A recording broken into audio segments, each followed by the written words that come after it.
Welcome to the deep dive. Today we're taking a look at something really interesting, how faith communities grow and multiply.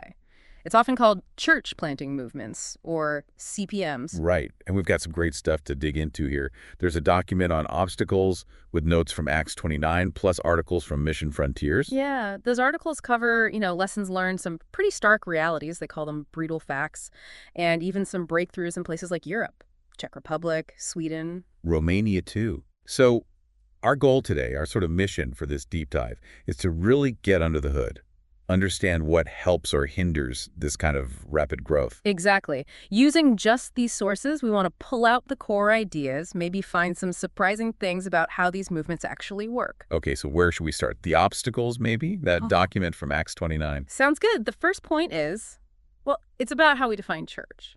Seems simple, but apparently it can be an obstacle. Yeah, it's easy to slip from the basic biblical idea to adding extra requirements, Like what specifically? Well, the notes mention how common it is for planters to think you need a full-time paid pastor and a dedicated building to be a real church. Ah, okay. And maybe other things too, like needing a certain number of families or some formal paperwork. Exactly. Those kinds of extra biblical things. But Scripture basically says churches. Well, it's the gathered believers. Mm-hmm. The people. Not the place. There's a great line in the notes here. Church is not a place we go. Church is who we are wherever we are gathered. That really sums it up, doesn't it? It's about not letting denominational habits overshadow simple biblical teaching. And they mention Cambodia, where they kept the definitions super simple, just Bible and Holy Spirit. Mm-hmm. That simplicity seems to be a recurring theme. It suggests maybe our typical Western focus on buildings and professional staff might accidentally create hurdles. Right. Okay, obstacle number 2. This one feels potentially quite sensitive. It's about new believers feeling they lose their cultural identity. Yeah, this is a big one. That feeling of having to abandon your own culture, your heritage, just because you've become a Christian. The example from Northeast India is pretty powerful, isn't it? That family identifying as Christian and feeling they weren't part of their own people anymore. It is. Changing how they dressed, ate, behaved. It raises that question, are we accidentally packaging the gospel with a specific, maybe Western culture? And the pressure sometimes, like taking on Christian names or using only Western worship music, it's not the message itself causing offense, but maybe the cultural baggage we attach. Exactly. It can lead to isolation, rejection by family, which obviously hinders the gospel spreading. The text asks some challenging questions here. Right. Could there be vegetarian churches for Lingayats? Could Sikh men keep their hair uncut? Using indigenous music? Wow. So the point is really about minimizing that cultural loss, letting the gospel take root within the culture. Precisely. So it resonates authentically without unnecessary stumbling blocks. Makes sense. Okay, another hurdle. Sometimes existing Christian patterns, like established churches, can actually get in the way of new church plants. Yeah, it sounds counterintuitive, but established churches, maybe with very specific traditions or structures, can sometimes feel threatened by or critical of new churches that look different. Right. Maybe they don't understand the new approach, or it feels like competition. Could be. The sources contrast Cambodia, where there wasn't a strong existing church structure, with South Asia, where established patterns and nominal Christianity can be real roadblocks. And denominationalism fits in here too, I suppose. Definitely. That feeling of competition between different groups. Yeah. It doesn't look good to the outside world, does it? Can undermine the whole message. Yeah, you can see how that would be confusing. Which leads kind of naturally to the next point, trying to keep these movements just within one denomination. Mm-hmm. That can really limit things. Mm-hmm. The sources talk about how, historically, mission agencies sometimes carved up territories. Like, this is our area, that's yours. Kind of. And while the intention might have been good, avoiding stepping on toes, it can stifle that organic, widespread growth. No single group has all the resources needed, right? Right. The task is just too big. The text calls it a sin of pride if one group acts like they're the only ones who can do it. Strong words. But it highlights the need for cooperation, like in Cambodia again, where different groups work together on evangelism and training leaders. Collaboration seems vital. Okay, shifting gears slightly. Another obstacle is planting churches in ways that locals can't easily copy or sustain. Yes. This is crucial for long-term multiplication. If the methods rely on outside money or technology or specific expertise that isn't readily available locally, Then it can't reproduce naturally. What kind of examples do they give? things like using fancy media equipment where people don't have reliable electricity, or building expensive buildings locals can't maintain. Or even teaching styles, like complex sermons in cultures that learn best through stories. Exactly that.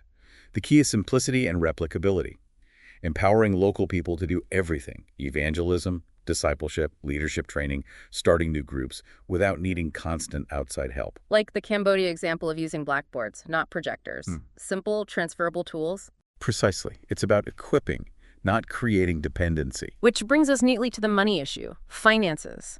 Specifically, subsidies creating dependency. This feels like a tricky balance. It really is. The sources are clear. Money can be helpful initially, getting the gospel started, specific things like translation, maybe radio ministry. But the danger is long-term support. Yeah. Long-term subsidies for churches or creating big institutions that need constant outside funding. When that funding stops, The whole thing can collapse. And it might send the wrong message, like the work needs big outside money. right, it can divert focus from organic growth. The goal should be self-support, and quickly if possible. Got it. Okay, one last obstacle mentioned. Setting leadership qualifications that go beyond the Bible. This connects back to defining church, doesn't it? If we add extra hurdles for who can lead. We limit the number of potential leaders popping up naturally within the movement. The critique is often about overemphasizing academic degrees, formal education, over the things the New Testament stresses.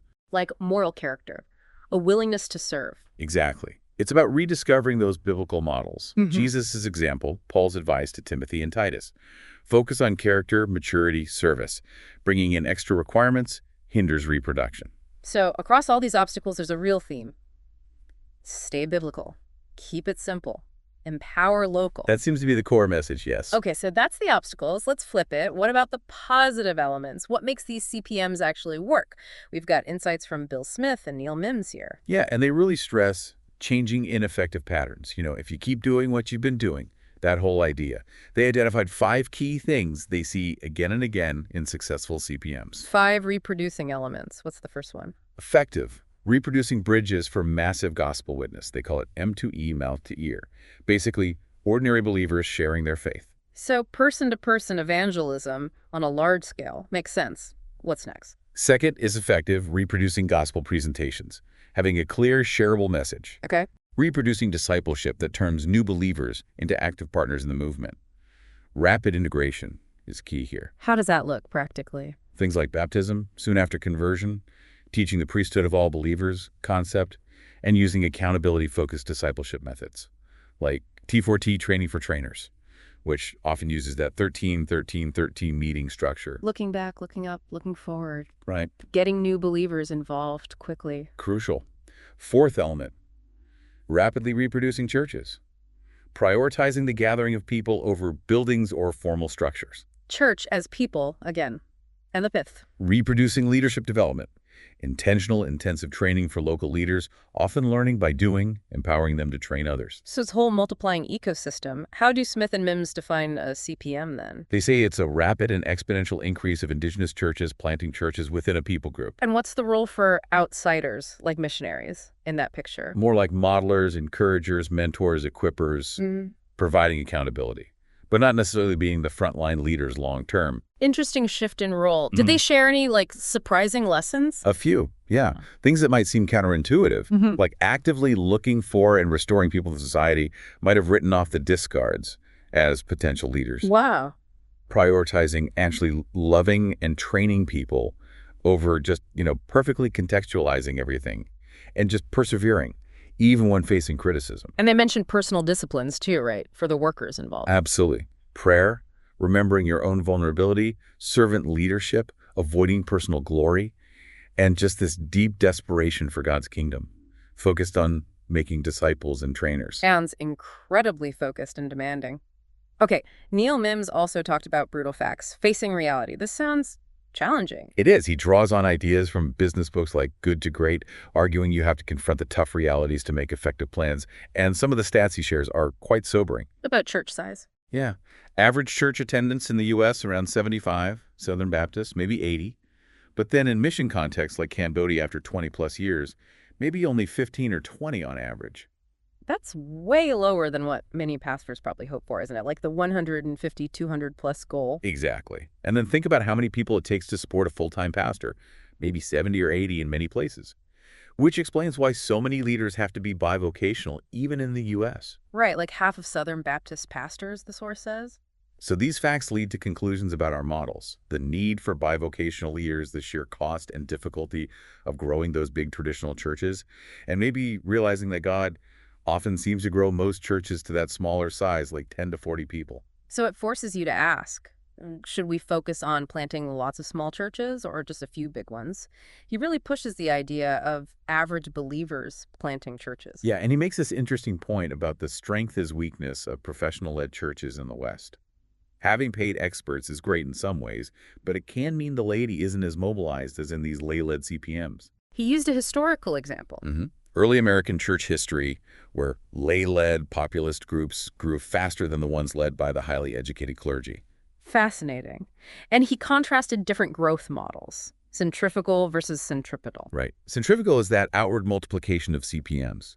Centripetal is the attractional model drawing people in to a central place, common in the West. And that centripetal model is often more economically dependent. On offerings, buildings, staff salaries. Exactly. He uses the term ecclesianomics, basically, follow the money. He shared an experience of a CPM worker in the U.S. hitting roadblocks. Like what? People saying, we have enough churches already. Or just the lack of funding models for full-time CPM catalysts who aren't leading a traditional congregation. So the lessons there are about perceived competition, the financial limits of the attractional model. And how CPMs often succeed, especially among the poor, by cutting overhead paid professionals, buildings, and empowering the laity to do the work, with just a few catalysts overseeing and training. It definitely challenges standard thinking. Okay, finally, let's touch on those positive stories from Europe. Breakthroughs in discipleship, even in tough places. Discovery Bible Study, DBS, seems key here. It really does. The story from the Czech Republic, with Betty using DBS, seeing real-life change in non-believers, is amazing. Yeah, that person who wasn't even a believer yet, but started doing what the Bible said because it was right. Incredible. And that idea of finding the person of peace, someone God's already prepared. Betty struggled to find them at first, then realized her friend who made the introductions was that person. And things just multiplied from there. Like finding the key to unlock a door that was already there. And the local church grew, even the denomination got interested. That's right. Shows the potential impact. Yeah. And then the youth group story, also in the Czech Republic. Mostly non-Christians, right. Started by teenagers. Yeah. And they used a modified DBS, saw lots of kids come to faith, and those kids started their own DDS groups. Then they wanted to train others. It just kept spreading. That's the multiplication effect in action. What about Sweden? In Stockholm, the focus was on training ordinary believers. Simple things. Prayer walks, offering free coffee at subway stops to connect with immigrants. Reaching diverse communities. Wow. And they use specific training methods. Yes. Discipleship multiplication training, or DMT. Weekly meetings covering care, worship, accountability, vision, learning, practice, goal-setting, prayer, a whole package. Did they face challenges? Oh, yeah. Consistency, people being hesitant to share their faith. But still, they saw growth and multiplication, even third-generation groups. Penn, Romania. A guy named Danny got inspired by this multiplication training, started implementing accountability and vision casting. They ran an evangelism camp, reached hundreds, saw dozens converted, and kept following up. So even in context with existing churches, these principles can bring fresh life and outreach. Yeah, absolutely. These European examples show how powerful, simple, relational discipleship can be anywhere. Okay, so wrapping up this deep dive. Wow, a lot to process. Key themes really stand out, don't they? Definitely. The importance of getting back to biblical basics on church and leadership. Respecting culture.